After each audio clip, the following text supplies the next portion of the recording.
Quand on parle du conflit entre l'Inde et le Pakistan, on évoque souvent le Cachemire, la religion ou la menace nucléaire. Mais cette histoire ne commence pas en 1947, elle commence bien avant. Car avant d'être deux ennemis, l'Inde et le Pakistan ne faisaient qu'un. Pendant des siècles, c'est sur ce territoire que cohabitaient hindous, musulmans, sikhs, jains et bouddhistes. Les Moghols, une dynastie musulmane, y ont fondé un empire puissant et raffiné, mais quand les Britanniques s'installent, ils imposent leurs lois et divisent la société, en exploitant les tensions religieuses pour mieux gouverner. Au XXe siècle, l'Empire britannique s'effondre et la lutte pour l'indépendance commence. Gandhi rêve d'une Inde unie, laïque, mais Muhammad Ali Jinnah, chef de la Ligue musulmane, craint que les musulmans soient marginalisés dans une Inde dominée par les hindous. Il réclame un État séparé. Le Royaume-Uni tranche. En 1947, l'Empire des Indes est découpé. L'Inde devient indépendant et le Pakistan naît, séparé en deux parties, l'actuel Pakistan et le Bangladesh à l'époque. Ce partage brutal est un cataclysme. Des millions de personnes sont forcées de migrer. Les violences intercommunautaires éclatent absolument partout. Près d'1 million de morts. C'est le premier traumatisme. Mais très vite, la situation dégénère autour d'une région,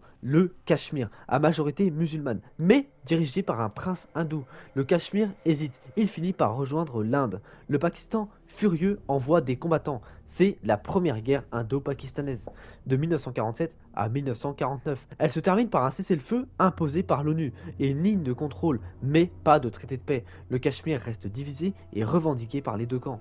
En 1965, les tensions explosent à nouveau. Le Pakistan tente d'infiltrer le Cachemire pour déclencher une insurrection pro-pakistanaise. L'Inde riposte avec force. C'est la deuxième guerre indo-pakistanaise. Elle se termine encore une fois sans vainqueur, sous pression internationale. Mais c'est en 1971 que le conflit prend une autre dimension. Cette fois, ce n'est pas le Cachemire qui est en cause, mais le Bengale oriental, alors appelé Pakistan oriental à l'époque. Une guerre civile éclate entre l'armée pakistanaise et les indépendantistes bengalis. L'Inde soutient ces derniers, accueille des millions de réfugiés, puis entre en guerre. En quelques semaines, le Pakistan est défait. Le Bangladesh devient indépendant. C'était la troisième guerre indo-pakistanaise, la plus humiliante pour Islamabad. Depuis, les deux pays vivent dans une paix armée, mais le feu couvre toujours. Dans les années 80 et 90, l'Inde accuse le Pakistan de soutenir des groupes islamistes opérant au Cachemire. Des attentats secouent la région et la colère, elle monte. En 1998, tout bascule. L'Inde teste sa première bombe atomique. Le Pakistan réplique. Les deux pays deviennent officiellement des puissances nucléaires. Le monde tremble. Et l'année suivante, en 1999, le conflit militaire reprend dans les hauteurs glacées de Kargil, au Cachemire. Le Pakistan tente une offensive surprise. L'Inde reprend le terrain au prix des centaines de morts. C'est la quatrième guerre indo-pakistanaise, plus courte mais extrêmement tendue, la seule entre deux puissances nucléaires. Les années 2000 sont marquées par le terrorisme et les représailles. En 2001, l'attaque du Parlement indien par un groupe basé au Pakistan manque de déclencher une nouvelle guerre. En 2008, c'est l'horreur. Des commandos islamistes attaquent Mumbai. 170 morts. L'Inde accuse directement l'organisation pakistanaise Lashkar-e-Taiba, soupçonnée d'être liée à l'armée pakistanaise. Le dialogue est rompu. Dans les années 2010, la situation reste tendue, mais contrôlée, jusqu'en 2016, où un attentat à Uri tue 19 soldats indiens. L'Inde réplique avec des frappes chirurgicales au Pakistan. En 2019, un attentat suicide à Pulwana tue 40 paramilitaires indiens. L'Inde bombarde un camp d'entraînement au Pakistan.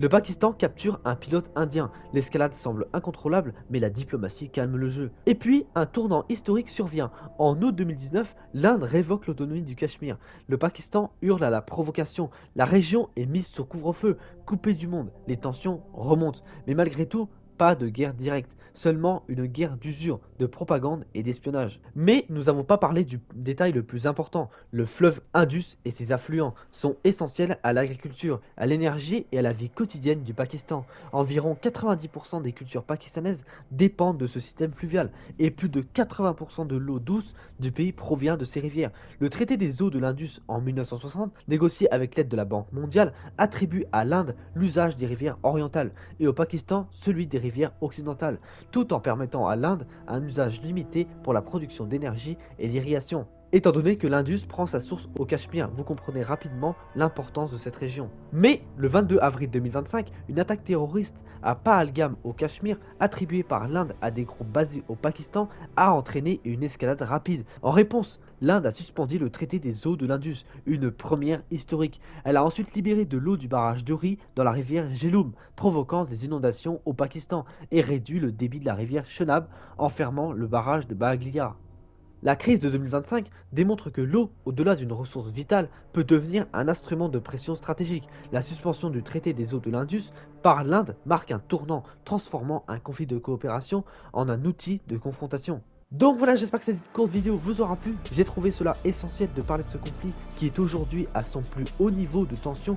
N'hésitez pas à mettre un like et à rejoindre mon serveur Discord qui est en description. N'hésitez pas à aller voir ces deux vidéos qui sont évidemment importantes pour l'avenir de l'humanité. Moi je vous dis à la prochaine. Salut les amis. Allez, ciao tout le monde.